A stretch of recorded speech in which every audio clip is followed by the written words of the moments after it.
The 9th of July, 1944. 4th Marine Division Field Hospital, Saipan.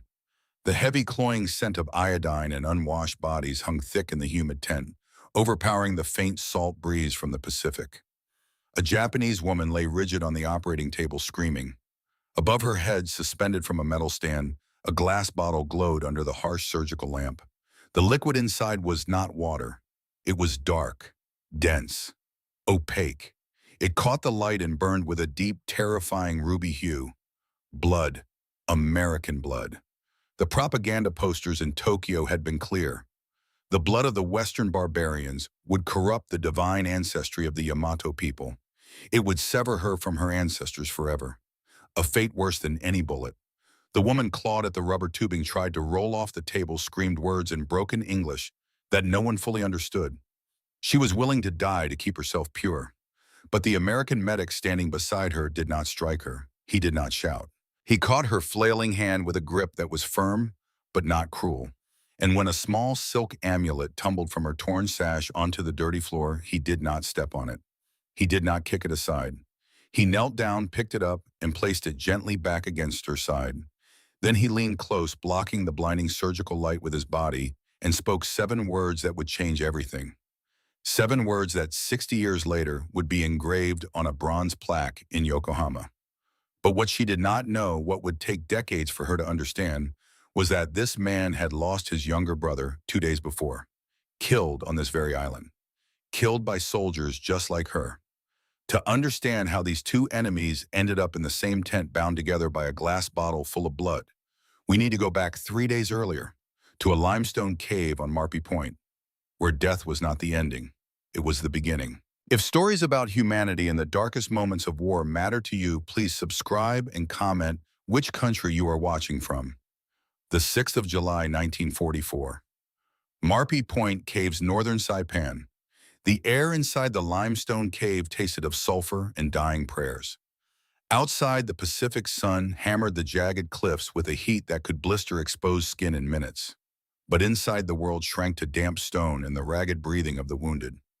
Fumiko Nakamura knelt beside Private Tanaka. She was 24 years old, trained at a teaching hospital in Tokyo, deployed to Saipan as a military nurse with the Imperial Japanese Army's medical unit attached to the 43rd Infantry Division. Her white nurse's apron had been white 3 weeks ago, before the American devils stormed the beaches, before the retreat became a rout, before the rout became a slaughter. Now the apron was stiff with dried blood, a map of failure drawn in rust and brown.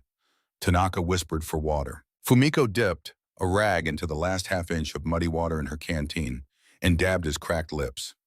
She did not tell him the canteen was empty. She did not tell him that the vibrations shaking dust from the ceiling were American bulldozers sealing the caves further down the ridge, one by one burying the living with the dead. She reached into her sash and touched the omamori. The silk brocade was frayed, the golden thread unraveling, but inside lay the prayer her mother had written in careful brushstrokes the morning Fumiko left Yokohama. Safety, purity, honor. She clutched it until her knuckles turned white. But Fumiko carried something heavier than the omamori, something she had never spoken aloud. 2 years earlier in the Philippines, a wounded American prisoner had been brought to her field station. Shrapnel in the abdomen, bleeding badly. Her commanding officer had given the order without looking up from his map. No treatment for enemy prisoners. That is the directive. Fumiko had stood there looking down at the American. He was young, blonde hair matted with blood, blue eyes wide with pain, searching her face for something human. She was a nurse. She had taken an oath. But the officer was watching, and the war was watching, and the empire was watching. She walked away. The American died before dawn. She heard his last breath from across the room, a dry, rattling sound, lonely as wind through an empty house. She never learned his name, but she carried his face in her chest like a stone, and every patient she treated, after that, Japanese or otherwise, she saw his blue eyes looking up at her, asking the same silent question. Why Fumiko did not know that this secret would become the most important part of her story. But that revelation was still days away. A sudden, deafening roar shattered the stillness of the cave. The ground lurched sideways. A grenade tossed blind into the cave mouth detonated 10 meters from where Fumiko knelt. The concussion wave threw her against the limestone wall like a rag doll, her ears filled with a high-pitched whine that swallowed Tanaka's final scream. Whole, sharp, searing agony tore through her left shoulder.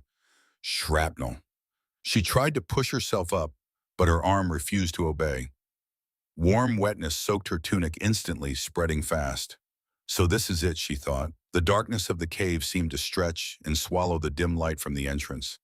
I will die here. Pure. But through the ringing in her ears, a new sound emerged. Crunching boots on gravel, shadows stretching across the cave floor. Monstrous, distorted shapes cast by the harsh sunlight outside. Clear. Check the corners. The voice was guttural, foreign, English. Fumiko lay paralyzed, half buried under debris. She saw them, giants in olive green, faces smeared with camouflage grease, weapons leveled. She squeezed her eyes shut and braced for the bullet, for the bayonet, for the violation that the propaganda officers had promised would come. She waited. Hey, Doc, we got a live one over here.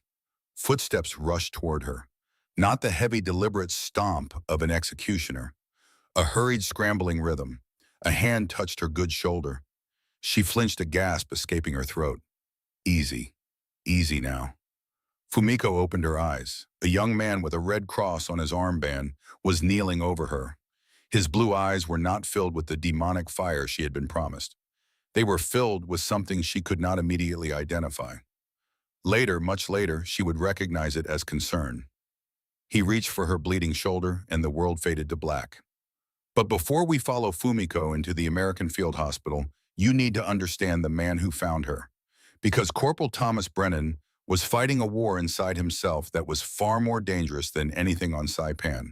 2 days earlier, the 7th of July, 1944. 3 o'clock in the morning. The largest banzai charge of the entire Pacific War erupted out of the darkness like a wave from hell. Nearly 4,000 Japanese soldiers, many armed with nothing more than bayonets lashed to bamboo poles, surged into the lines of the Army's 27th Infantry Division. The sound was unlike anything Tom Brennan had ever heard. Not gunfire, not explosions, a roar, a human roar, thousands of voices screaming in unison, a wall of sound that seemed to make the air itself vibrate. Brennan was behind the lines at the field hospital when the attack hit. He heard it first as distant thunder, then as something closer, something wrong. Then the wounded started arriving. Not in ones and twos, in floods. Stretcher after stretcher carried at a run by men whose own uniforms were torn and bloodied. The operating tent became a factory of desperate surgery, every table full, every medic working by the light of lanterns, because the generator had taken a mortar round. Brennan worked through the night. He did not stop for water. He did not stop when his hands shook so badly he had to grip the surgical clamps with both fists. He did not stop when the sun came up and painted the canvas walls the color of old copper. The news came at dawn, delivered by a chaplain who had the look of a man carrying a weight too heavy for his bones. Private First Class Daniel Brennan, 21 years old. Company B, 105th Infantry Regiment, 27th Infantry Division. Killed in action during the enemy counterattack. Danny. The kid brother Tom had taught to fish on the Brazos River back in Abilene. The kid who could not sit still in church, but could sit motionless for 3 hours waiting for a largemouth bass to bite. The kid whose last letter dated July 1st sat folded in Tom's chest pocket. Tom had read it so many times the creases were wearing through. Dear Tom, don't worry, almost done here. The Japs are running north. I think next week we'll get real beef. I miss the smell of mesquite from the ranch. Love, Danny. Tom folded the letter and put it back in his pocket. He did not cry. He returned to the operating tent and picked up his instruments and went back to work. But his hands trembled, and inside his skull a question spun like a broken compass, needle pointing nowhere. Why? That was the man who 2 days later would be handed a clipboard with a new patient's file. Female. Japanese. Shrapnel wound left shoulder. Found in a military cave. And at the bottom of the triage sergeant's notes, a line that hit Tom Brennan like a fist to the sternum. Classification enemy, military medical personnel, Imperial Japanese Army nurse, not a civilian, a military nurse, which meant she had treated Japanese soldiers. She had bandaged the wounds of the men who carried those bamboo bayonets into Danny's position at 3 in the morning. She had injected morphine into the arms of the soldiers who killed his brother. 10 seconds. Tom stood there for 10 seconds looking down at the unconscious woman on the stretcher, blood seeping through the gauze on her shoulder, face pale as candle wax, small, fragile, and wearing the shredded remnants of the uniform of the army that had taken Danny from the world. 10 seconds, long enough to decide to put the clipboard down, long enough to walk away, long enough to let her bleed out and tell Major Whitfield he had arrived too late. Then he heard Danny's voice. Not a memory, something deeper, something woven into the muscle and bone of who the Brennan brothers were. Danny, who once carried a stray dog 3 miles home in the rain because it was limping. Danny, who would have looked at Tom with those disappointed brown-eyed eyes and said, "That ain't us, brother. Brennan Table 2 prep for immediate exploration." "Move." Major Whitfield's voice cut through the noise of the ward like a blade. Tom picked up the clipboard. He walked to the operating table. He did not know if he had made a decision or if his body had simply overridden his grief. But he moved. In that movement, those 10 steps from the triage line to the surgical lamp would be the most important steps he ever took. Consciousness returned to Fumiko not as a gentle awakening, but as a violent collision of senses. Heat, suffocating wet tropical heat that smelled of diesel fumes and crushed coral. Pain in her shoulder throbbing in sync with the lurching of the ground beneath her. She was on a vehicle, moving. She forced her eyes open. Blinding blue sky, swirling dust, a canvas litter strapped to the back of a jeep. Sitting on the bench opposite her, an enormous American soldier chewed something rhythmically, his rifle across his knees, his gaze fixed on the passing jungle. The stories from the propaganda officers flooded her mind. They will not kill you quickly. They will drive over your bodies. They will make you beg. She had failed to die in the cave. She had failed the Emperor. Now she was livestock carted to slaughter. Adrenaline flooded her. She clawed at the side of the vehicle, trying to throw herself over the edge. Better to die on the road than whatever awaited at the end of this ride. The soldier moved with startling speed. A large hand clamped onto her good shoulder, pinning her to the stretcher. She thrashed, spitting curses in Japanese. She expected the rifle butt. She braced for the crunch of bone. Instead, a metallic clinking sound.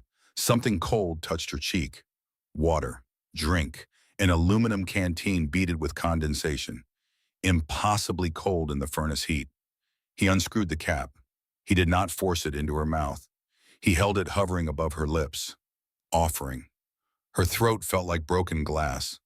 Her body betrayed her.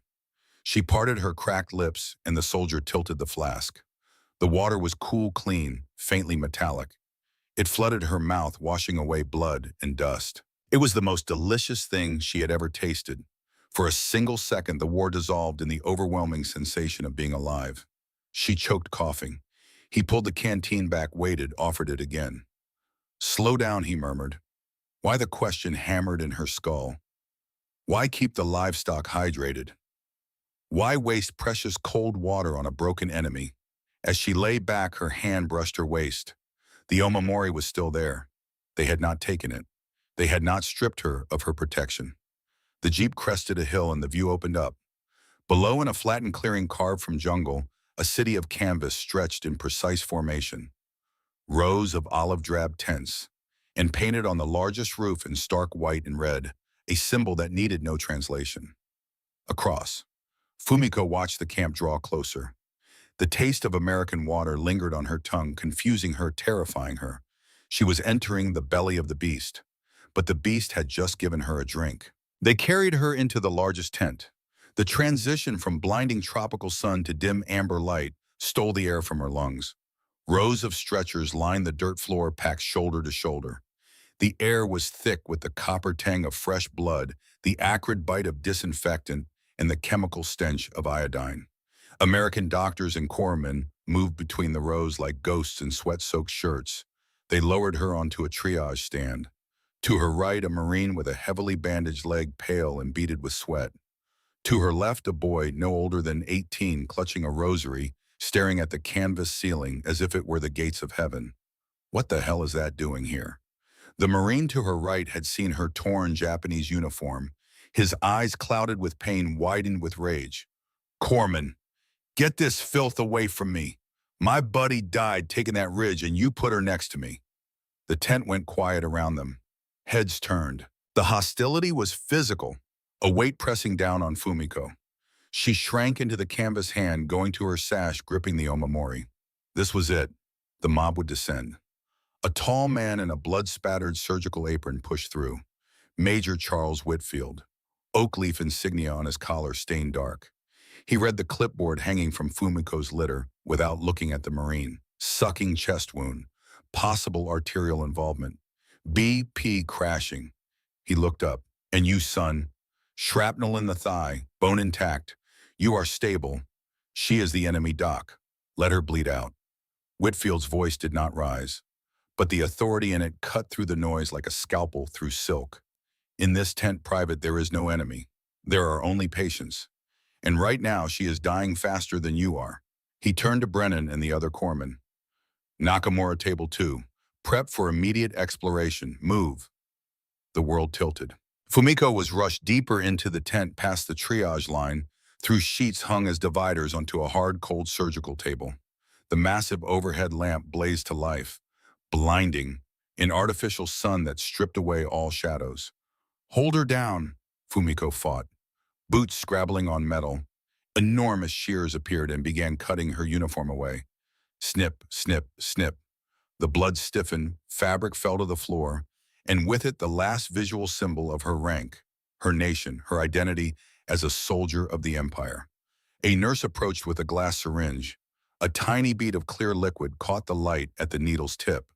"Poison," Fumiko's mind screamed. "They will stop my heart with their chemicals."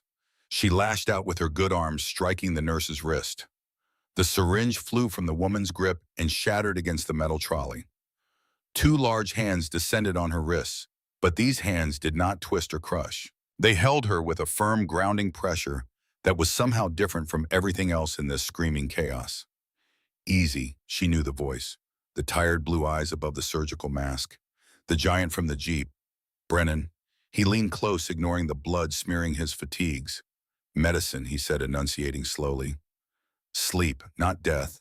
He mimed sleeping, tilting his head onto his hand, then pointed to the broken syringe on the floor and shook his head. "Not death. Sleep, only sleep." The nurse reached for the omamori that had spilled from Fumiko's torn sash. "What is that? Get that out of the way. Leave it." Brennan's voice was sharp enough to silence the nurse mid-reach. He looked at Fumiko. Then gently he tucked the amulet back against her side. His fingers brushed the silk but never gripped it, never disrespected it. He let her keep her prayer. The gesture struck Fumiko harder than any blow she had ever received. He had seen her spirit. He had seen her faith. And he had protected it. The fight drained from her body like water from a cracked vessel. The room began to spin, her vision grayed at the edges. She is crashing, pulses thready, pressure 60/40. She has lost too much volume. We need whole blood, right now, or we lose her on the table. Brennan moved to the insulated crate near the tent wall and withdrew the heavy glass bottle. He hung it from the metal stand above Fumiko's head. She turned her head, the movement sluggish, nauseating. Through the haze of shock, her eyes locked onto the object. It was filled with a dark, opaque fluid that caught the harsh surgical light and glowed with a deep, terrifying ruby hue. Blood. No, the word came as a dry rattle. No mix. Impure. Brennan caught her hand. His grip was iron, but his thumb brushed her knuckles in a strange, soothing rhythm. He looked down at her, his face inches from hers, blocking the blinding light. She could see the grit in his pores, the dark circles under his eyes, the stubble on his jaw, the sheer, undeniable humanity of him. "It is O-negative, ma'am. Universal donor. It comes from boys like me. Farmers, mechanics, school teachers." She tried to pull away, to choose the dignity of death over this intimate violation. But her body had no strength left. He cleaned the crook of her arm with alcohol that felt like ice. Before she could flinch, he slid the needle home. Fumiko squeezed her eyes shut. She braced for burning poison. She expected acid in her veins. She expected her soul to shrivel as the foreign essence invaded her blood. Instead, she felt warmth. a slow, creeping heat that moved up her arm and flooded into her chest like sunrise filling a dark valley. It was the warmth of a hearth in winter. It was the warmth of life itself. The blood of the enemy stored in a cold glass bottle was reheating her freezing body. The shivering that had rattled her teeth began to subside, replaced by a terrifying, undeniable comfort. Her eyes opened. She looked at the tubing. The dark red fluid flowed steadily, a lifeline connecting her to the resources of the army that had destroyed her garrison. She looked at Brennan, adjusting the flow rate, his face etched with concentration. You, she whispered, the fight draining from her as the new blood reached her brain, sharpening her thoughts even as it softened her resistance. You are putting your blood in me. Brennan paused. He looked at the bottle, then at her. For a moment, the war vanished from the room, leaving only two human beings bound by the physics of biology. Blood is just blood, ma'am. It is all red when it spills. Drop by drop, the essence of America became part of her. The rigid walls of her hatred, built brick by brick over years of indoctrination, did not come crashing down with a thunderous collapse. They simply melted, dissolved by the undeniable warmth of the enemy's charity flowing through her veins. She stopped fighting. Her clenched fists slowly uncurled. Her fingers rested on the cold metal table, no longer clawing for a weapon, resting in surrender. The last thing Fumiko saw before the darkness took her was the glass bottle glowing like a lantern in the gloom, feeding her the life she had tried to throw away. The enemy was inside her now, and to her devastating surprise, he felt like salvation. But the warmth of the enemy's blood was not the most frightening thing waiting for Fumiko Nakamura. The most frightening thing would arrive at 3 o'clock the following morning when a man wearing the rank of captain walked into the ward carrying a folder of documents and a single question that Fumiko could not answer without betraying someone she loved. Consciousness returned in layers, not gently. Each layer peeled back a new sensation, a new confusion, a new impossibility. First came the heat. The suffocating, wet blanket of tropical air pressing down on her chest. Then the pain. A throbbing hammer in her left shoulder synchronized with her heartbeat muffled by the lingering fog of anesthesia. Then came the strangest sensation of all, softness. Fumiko slid her right hand across the surface beneath her. Cotton, smooth, cool, impossible cotton. She was lying on a cot elevated off the ground, covered by a sheet that smelled not of rot and cave dust, but of strong lye soap and starch. She looked down at herself. The blood-stiffened rags of her uniform were gone. She was wearing a loose hospital gown stamped with black English letters she could not read. Am I dead, she thought. Did the demons kill me and place me in a false heaven to torment my spirit before the final destruction? She turned her head. The ward was long and quiet, humming with electric fans and the soft murmur of voices. No screams, no whip cracks. Just the clink of metal on glass and the shuffle of rubber-soled shoes on packed dirt. A sharp sting in her hip made her wince. She reached down and felt a small bandage. Penicillin, the miracle drug that the Empire could barely synthesize in laboratory quantities, yet here the enemy dispensed it as freely as water. They were healing her with their science, binding her broken body with their wealth. Awake are we. The voice was soft, barely a ripple in the quiet air. Fumiko flinched. Corporal Brennan stood at the foot of her cot. He had washed the camouflage grease from his face, though the dark hollows under his eyes remained like bruises that would never heal. He carried a metal tray. Fumiko pushed herself back against the pillow, breath catching. Now came the interrogation. Now came the price for the surgery. Brennan pulled up a wooden stool and sat down. He did not produce a notepad or a weapon. He placed the tray on the small bedside table. On it sat a white ceramic bowl, steam curling lazily from its surface. Oatmeal, he said, pantomiming eating with a spoon. Mush, good for the stomach. He scooped a spoonful of gray lumpy porridge and held it out. He did not shove it at her. He waited. Fumiko stared at the spoon. Her stomach roared, a sudden violent reminder that she had not eaten in 3 days. But to eat the enemy's food, was that not the final surrender? The last wall between who she was and who they wanted her to become. It is not poison, Brennan said, reading her face with the quiet patience of a man accustomed to frightened creatures. He took a small bite from the spoon himself, swallowed, and offered a tired smile. Just bland army cooking. He held out a fresh spoonful. Fumiko's resistance crumbled under the weight of biological necessity. She leaned forward and parted her lips. The spoon touched her mouth. Warm. Metallic.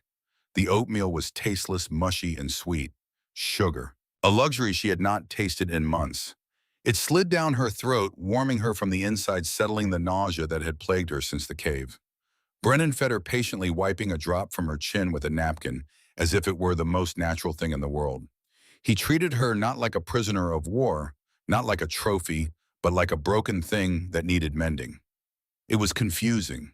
It was infuriating. It made her hate him less, and that frightened her more than any gun. As he scraped the bottom of the bowl, Fumiko's gaze drifted past him to the metal stand beside her bed. There it hung, the glass bottle. Empty now, a hollow vessel catching the afternoon light, but the rubber tubing still ran down, taped to the crook of her arm. She stared at the glass. The red fluid was gone. It was no longer in the bottle. It was in her, flowing through her heart, feeding her brain, knitting her flesh. She touched the spot where the needle entered her vein. The concept of spiritual impurity warred with the undeniable reality of survival. She did not feel like a demon. She felt warm. She felt full. She felt for the first time in months like she might live. Brennan noticed her staring at the bottle. He unhooked it from the stand and checked the valve. Full tank, he murmured, giving her a small nod. You are running on high-octane American fuel now, ma'am. He turned to leave. The empty glass clinked softly against the metal stand. A small sound that rang in the quiet ward like a temple bell, marking the border between one life and another. But Fumiko did not know what was coming next. And even if she had known, she could not have prepared for it. 3 o'clock in the morning. The ward was dark, lit only by the amber flicker of oil lamps spaced along the center aisle. Most patients slept or pretended to sleep, wrapped in their private worlds of pain. The electric fans had been turned off to conserve generator fuel, and the air was thick enough to chew. Fumiko lay on her side, watching the shadows. She had learned to map the rhythms of this place. The nurses changed dressings at midnight. The morphine rounds came at 2. The military police guard at the tent entrance smoked a cigarette every 45 minutes and looked away for exactly as long as it took to finish it. She heard the footsteps before she saw the man. Different from the rubber-soled shuffle of nurses. These were combat boots on packed earth. Deliberate, purposeful. The kind of walk that belonged to a man who knew exactly where he was going and why.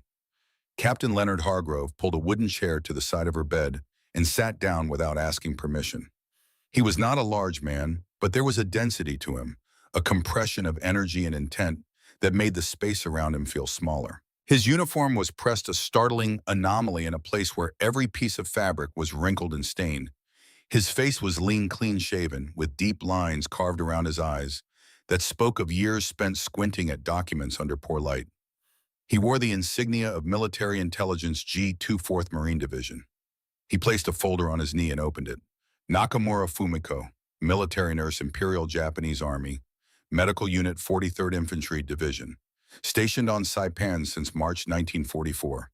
Fumiko's blood, the borrowed American blood, turned to ice. He knew her name. He knew her unit. He knew how long she had been on the island. He had done his research. Hargrove spoke slowly, clearly, choosing simple English words. He pulled a photograph from the folder and held it where she could see. An aerial reconnaissance photograph, black and white. The limestone ridges of Marpi Point annotated with numbered markers and arrows. Fumiko recognized the terrain immediately. She had walked those ridges. She had sheltered in those caves. 200 people, Hargrove said, maybe more, hiding in these caves. He tapped the photograph. In 48 hours, the combat engineers will seal these caves with explosives. Everyone inside will die. He let the sentence hang in the stale air. But if you give me the exact locations, I can send a rescue team with loudspeakers and interpreters instead of a demolition team. We have done this before. Camp Susupe has 18,000 civilians. They are alive, fed, receiving medical care. Fumiko stared at the photograph. Cave number 3. That was where the women and children hid. She knew because she had helped move them there herself 2 weeks ago when the shelling intensified. Cave number 7 held the elderly and the badly wounded. Cave number 12 held a group of soldiers who might still be armed. I am giving you time to think, Hargrove said, standing. But if you do not cooperate, I will have no choice but to reclassify you from medical personnel to hostile combatant. and you will be transferred to an interrogation facility in Hawaii. Do you understand what I am saying?" He walked out. His boots made no sound on the hard-packed dirt. The oil lamp near Fumiko's bed flickered once, as if even the flame was unsettled by what had just happened. Fumiko lay in the darkness, Omamori clutched in her fist, and for the first time in her life, she did not know who the true enemy was. She did not know that Hargrove was telling the truth about the engineers. The demolition orders were real, 48 hours. But she also did not know that Hargrove had lost his wife and 6-year-old daughter at Pearl Harbor on December 7, 1941. His wife had been a civilian nurse at Hickam Field, killed when Japanese bombs tore through the hospital. And since that morning, Leonard Hargrove had devoted every waking hour to the systematic destruction of the Japanese war machine. Not with bullets, with information. He did not beat prisoners. He extracted intelligence with the precision of a surgeon and the patience of a man who had replaced grief with purpose. His motivation for saving 200 Japanese civilians was not mercy. It was data. Every survivor was a potential source. Every cave location revealed was another piece of the tactical puzzle. Hargrove was neither villain nor hero. He was something more dangerous than either. He was a man who had found a way to make his pain useful. And now Fumiko was caught between him and Brennan, between the man who wanted her knowledge and the man who had given her his blood. Between speaking and silence. Between betrayal and murder. Morning light hit the tent canvas and turned the ward the color of warm honey. Brennan arrived at his usual time, earlier than anyone else, already carrying the weight of a 12-hour shift he had not yet started. He checked patients, changed dressings, refilled water canteens. He moved like a machine of perpetual motion, sweat staining the back of his shirt in a dark V, exhaustion written in every line of his body. The hospital was short-handed. Casualties from mopping up operations still trickled in. The staff was stretched until it frayed. He did not know about Hargrove's visit until he noticed the chair beside Fumiko's bed. It was not a hospital chair. It was a field officer's folding chair, the kind that came with a command tent. Someone with rank had been here, in the middle of the night. He looked at Fumiko, who stared at the canvas ceiling with an expression he recognized. He had seen it on the faces of Marines who had been told they were going back to the line. A mixture of exhaustion and dread. Brennan found out the rest within the hour. A conversation with the duty nurse. A check of the visitor log. Captain Hargrove G2 had entered the medical ward at 0300 without authorization from Major Whitfield. What happened next took place in the command tent adjacent to the field hospital. Brennan arrived without knocking. Hargrove was already there, seated behind a folding table spread with maps. Major Whitfield stood by the tent flap, arms crossed, his surgical apron replaced by a clean uniform that somehow looked just as exhausted as he did. "You interrogated my patient at 3 in the morning, Brennan said. His voice was level, but the cords in his neck were tight as piano wire. "She is post-operative, 6 hours out of surgery." Hargrove did not look up from his maps. "She is an enemy military nurse with knowledge of cave positions that could save American lives. Every hour of delay is measured in body bags, Corporal. She is a patient. The Geneva Convention protects captured medical personnel." Now Hargrove looked up.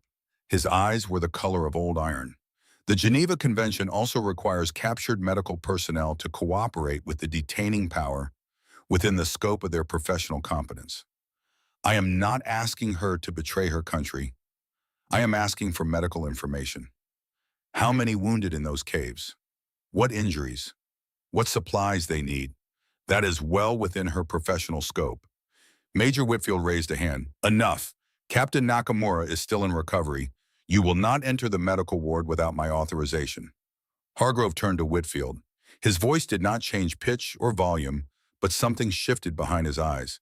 Something older and colder than military protocol. "Major, I respect your medical authority, but if 200 people die because she refuses to speak, are you prepared to carry that responsibility?"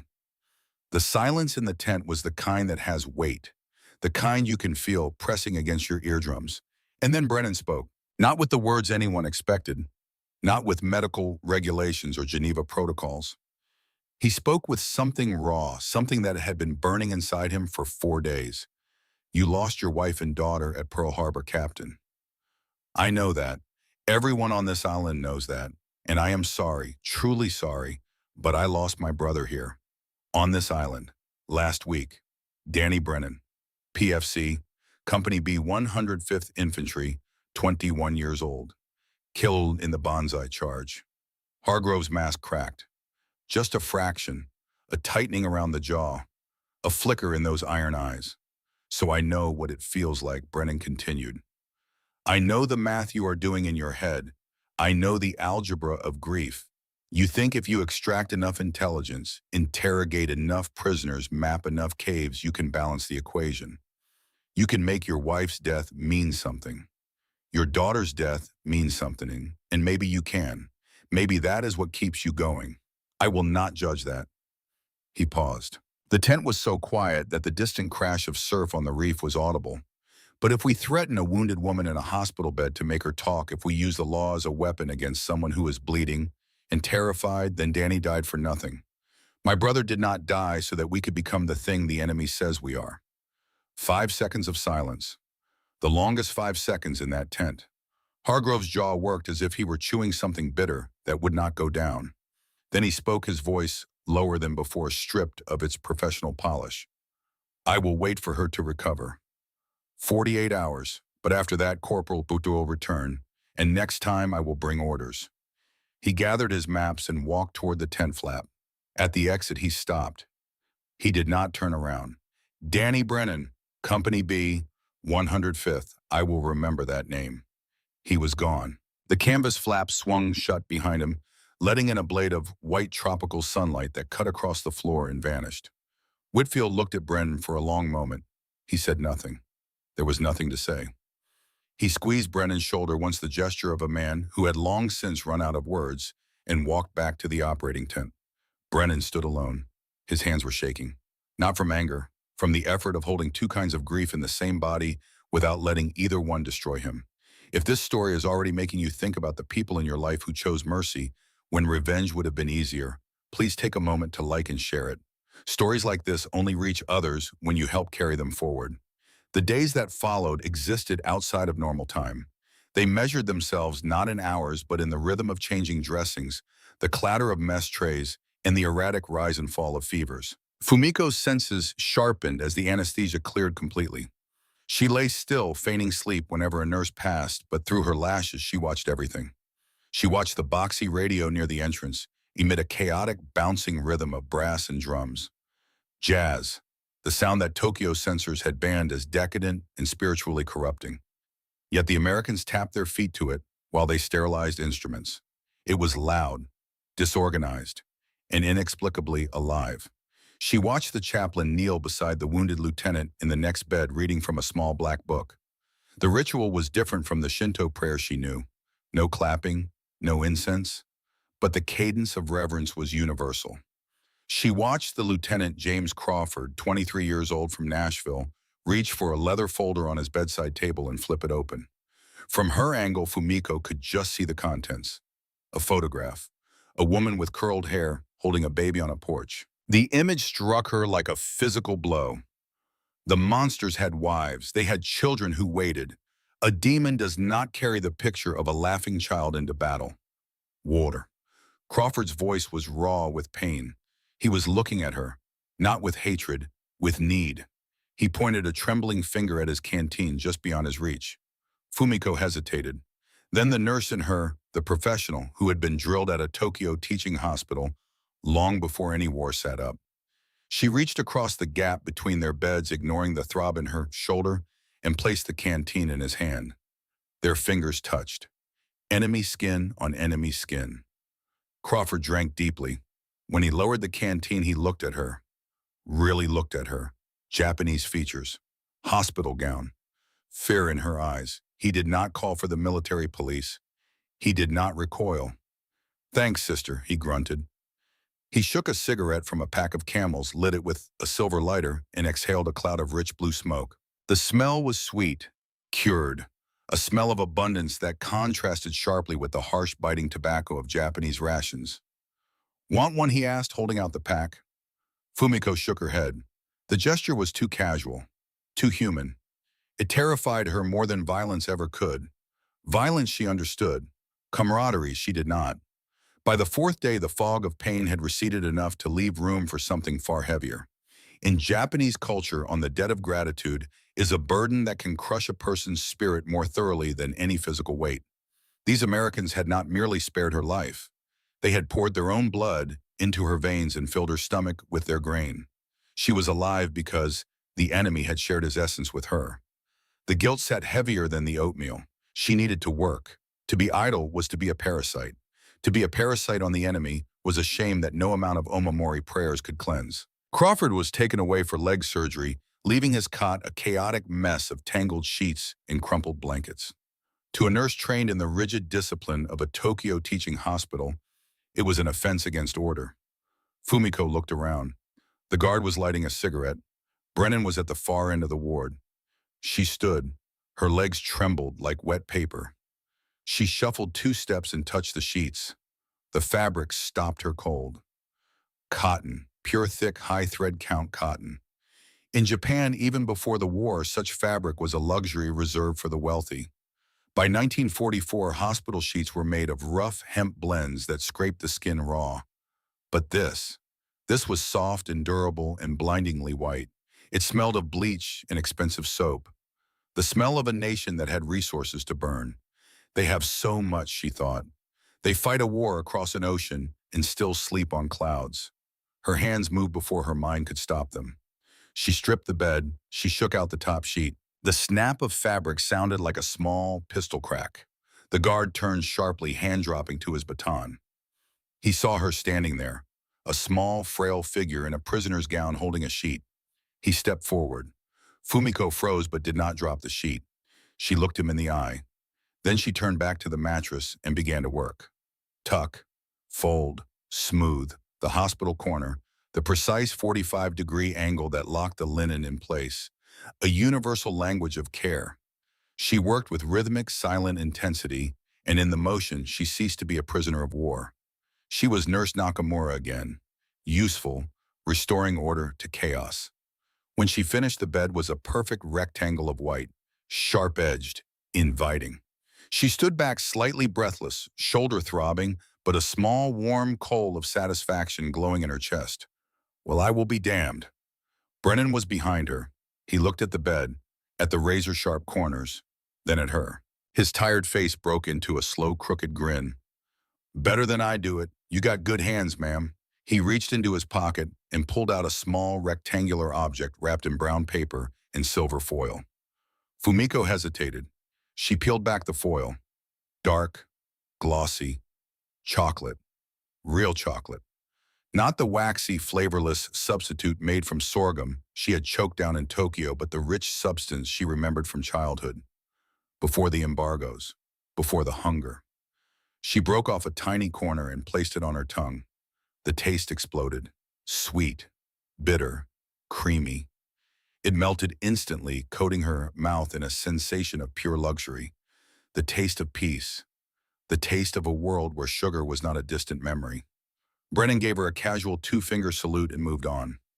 Leaving her standing by the perfect white bed, the enemy's sweetness dissolving on her tongue, complicating everything she believed about the monsters who had saved her. But that morning was the last morning before everything changed.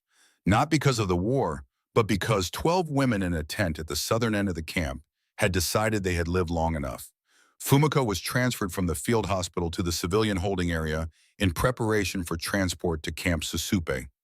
The holding area was a cluster of tents surrounded by barbed wire guarded by military police who looked bored and hot and very young.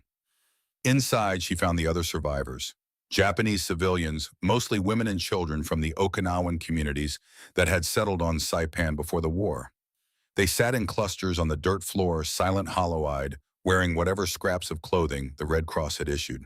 In the far corner, separated from the others by an invisible wall of authority, sat 12 women. They ranged in age from 17 to 55. They sat in a tight circle, back straight, faces composed with the particular stillness that comes not from calm, but from decision. And at the center of the circle sat Sachiko Oshiro. Fumiko recognized her instantly. The years had carved deep lines into Sachiko's face and turned her hair to silver, but the ramrod posture was the same. The fierce dark eyes were the same.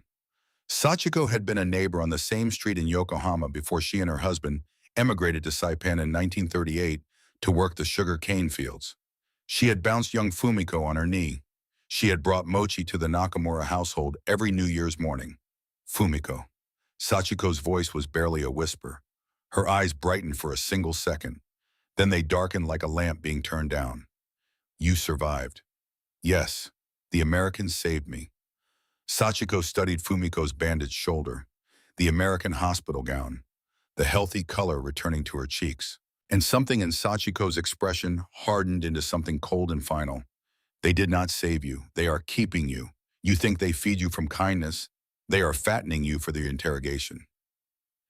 That is what they do. That is what the officers told us. Fumiko looked at the 12 women. The youngest, a girl of 17 with short-cropped hair and hollow cheeks, sat with her arms wrapped around her knees, rocking slightly. Beside her, a mother held a child of 3, the baby sleeping against her chest with the absolute trust that only the very young possess. These women were not warriors. They were sugarcane workers and fishermen's wives and school teachers. They had been dragged through weeks of bombardment, starvation, and terror, and now they sat in the dust of an enemy camp, and the only certainty left in their world was the word of the woman at the center of the circle. Sachiko reached beneath her and unfolded a cloth.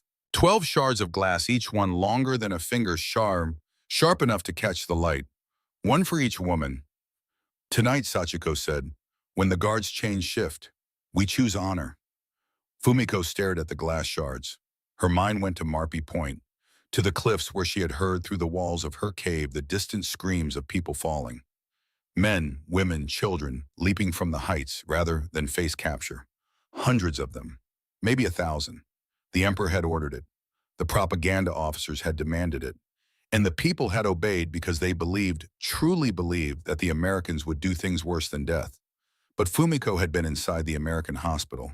She had felt American blood warming her from the inside. She had eaten their oatmeal and tasted their chocolate. She had watched a man protect her prayer amulet while his own heart was breaking over a dead brother. She knew the propaganda was a lie. She knew it in her veins, literally, because the proof was circulating through her body with every heartbeat. Auntie Sachiko, please. They gave me a blood transfusion, American blood. I should be impure. I should be corrupted. But I am still me. I am still Japanese. The blood did not change my soul. It only kept me alive. Sachiko looked at her with an expression that mixed pity and disgust in equal measure. You are naive. The propaganda was right. You have been contaminated. You speak the enemy's words with a Japanese mouth. Fumiko had no answer for that. Not yet. Not one that could reach through decades of indoctrination and grief and fear to touch the woman underneath. But she had 12 hours. And somewhere between the oatmeal and the chocolate, between the omamori and the glass bottle, she had begun to understand that the most important battle on Saipan was not being fought with guns. It was being fought with small acts of mercy that accumulated like drops of blood in a bottle until the weight of them became impossible to deny. But she did not know that tonight, before she could return to this tent and face Sachiko, fate would give her a second chance at the thing that had haunted her for 2 years. A 19-year-old boy from Chicago was bleeding to death at the far end of the hospital ward. And this time, Fumiko Nakamura was not going to walk away. Night fell on the field hospital like a black curtain dropping over a stage. The electric fans had been switched off again. The generator coughed and sputtered in the distance, rationing its fuel for the surgical lamps that might be needed before dawn. Oil lanterns cast pools of amber light along the center aisle, each one a small island of warmth in the vast dark sea of canvas and pain. Fumiko lay on her cot in the civilian holding area, staring at the tent ceiling, unable to sleep. The 12 glass shards weighed on her mind heavier than the shrapnel that had torn through her shoulder. 12 women, 12 hours. And she had no words powerful enough to break through walls built by an empire's worth of propaganda and a lifetime of obedience. Then she heard it, a sound that cut through the ambient noise of the ward like a knife through wet paper. Not a scream, worse, a gurgling moan, the sound of a man drowning in his own body. Fumiko sat up. The sound came from the field hospital tent 30 yards from the civilian holding area. The canvas walls between the two sections were thin, and in the still night air, every sound carried with terrible clarity. She moved to the edge of her cot and looked through the gap in the tent flap. In the hospital ward at the far end of the row of beds, a figure was convulsing. She could see the silhouette thrashing against the white sheets, and she could see the dark stains spreading beneath him growing larger with each spasm. Blood. A lot of it. Private First Class Eddie Kowalski, 19 years old, Chicago, Illinois. He had been hit by shrapnel 3 days earlier during a mopping-up operation in the hills above Garapan. The surgeons had opened him up, found the bleeders clamped what they could, and sewn him shut with the grim efficiency of men who had performed the same procedure 500 times. He had been stable, recovering, eating solid food for the first time that afternoon, grinning at the nurses and asking when he could write home to his mother. Something had torn loose inside him. A clamp had slipped. A suture had given way. It did not matter which. What mattered was that blood was now pooling beneath his body at a rate that would kill him in minutes. Fumiko looked around. The military police guard at the entrance to the civilian area was at the far end of his patrol route, his back turned, his cigarette a small orange dot in the darkness. The night duty nurse in the hospital ward was visible at the opposite end of the tent, bent over another patient who had gone into respiratory distress. Brennan was nowhere in sight. He had been ordered to sleep 4 hours ago by Major Whitfield, who had threatened to have him physically removed from the ward if he did not comply. No one had noticed Kowalski. 10 seconds. Fumiko stood at the tent flap for 10 seconds. And in those 10 seconds, she was back in the Philippines. Same choice, same silence, same dying boy she could save or abandon. The officer's voice, 2 years old but sharp as yesterday, echoing in her skull. No treatment for enemy prisoners. That is the directive. But this time there was no officer, no empire watching, only her own conscience, and the warmth of borrowed blood pulsing through her veins. She did not think. Thinking was what had killed the American in the Philippines. This time, her body moved before her mind could intervene. She pushed through the tent flap. She crossed the 30 yards of open ground between the civilian area and the hospital ward in bare feet, the crushed coral cutting into her soles, the tropical air thick as soup against her skin. She ducked under the hospital tent flap and ran down the center aisle past the sleeping patients, past the oil lamps, past the empty nurses' station. Kowalski was gray, not pale, gray, the color of ash, the color of men she had watched die in cave after cave on the retreat north. His eyes were open but unfocused, rolling back in his head. The bandages around his abdomen were soaked through, and the sheet beneath him was a spreading lake of dark red. Fumiko grabbed the sheet from the adjacent empty bed and tore it into strips with her teeth and her one good hand. She pressed the wadded fabric against his abdomen with both palms, leaning her full weight into the pressure. Kowalski screamed, a raw animal sound that echoed through the tent. But the bleeding slowed. She looked at his face. 19 years old. Brown hair. Brown eyes wide with terror and pain. For a sickening, vertiginous moment, she saw the other face superimposed on his. The blonde American she had let die. The two faces blurred and merged and separated like reflections on disturbed water. "Shh," she said. "Nurse, I am nurse." She scanned the area. On the instrument cart, 2 beds away, she spotted a hemostatic clamp. She lunged for it, keeping one hand pressed against the wound, stretching her body across the gap. Her fingers closed around cold steel. She brought it back, and working by the dim lamplight and the memory of 1,000 hours of surgical training, she found the bleeder. A small arterial branch pulsing weakly, squirting blood in rhythmic jets. She positioned the clamp. Squeezed, the jaws locked. The jets stopped. Corpsman, Kortzman, her voice tore through the quiet ward like a siren.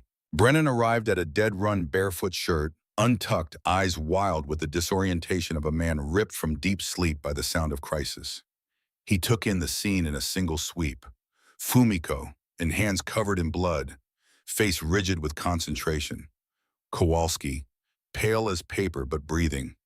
The hemostatic clamp, properly placed. Holding. He knelt beside the bed and checked the clamp, checked the pulse, checked the pupils. Then he looked at Fumiko. "You saved his life," he said. The words were simple, but his voice carried the weight of a man who understood exactly what had just happened. Not just the medical intervention. All of it. The choice, the speed, the refusal to walk away. Fumiko looked down at her hands. They were covered in blood. American blood. Again, but this time the blood was not flowing into her. This time she was the one keeping it inside. She had held the blood of the enemy within his body the same way Brennan had poured his people's blood into hers. The symmetry was so complete, so perfect, that it felt designed by something larger than coincidence.